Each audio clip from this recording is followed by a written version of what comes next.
তো গাইজ আজি বহুত দিনৰ পৰা ভাবি আছিলোঁ চান্দিৰ ৰিং এটা লওঁ বুলি, হাতৰ ৰিং।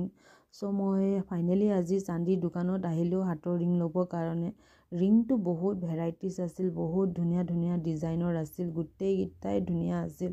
কিন্তু মই যিহেতু ল'ম এটাই, চ' সেইকাৰণে দাদাজনক মই চিলেক্ট কৰি পেলাই ক'লোঁ, এই দাদা মোক এইটো দেখাই দিয়ক।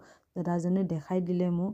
যেতিয়া ৰিংটো মই পূৰা ওচৰৰ পৰা চাইছোঁ, যেনেকৈ মোৰ ভাৱ আহি আছিল যে মই ডায়মণ্ডে চাই আছোঁ বুলি, লুকটো পূৰা ডায়মণ্ডৰ লুক দি আছিল। চ' বহুতেই ভাল লাগিছিল। চ' মই এটা পিন্ধি চাইছিলোঁ ৰিংটো কিন্তু প্ৰথমবাৰ পিন্ধা ৰিংটো বহুতেই মানে লুজ আছিল, মই কমফৰ্টেবল পোৱা নাই, যেনেকৈ লাগি আছিল মোৰ হাতৰ পৰা খোল খাই যাব। ছেকেণ্ড টাইম যোনটো পিন্ধিছোঁ পূৰা ফিট, যেনেকৈ মোৰ কাৰণেই বনাইছে, মই খুলিবই পৰা নাই।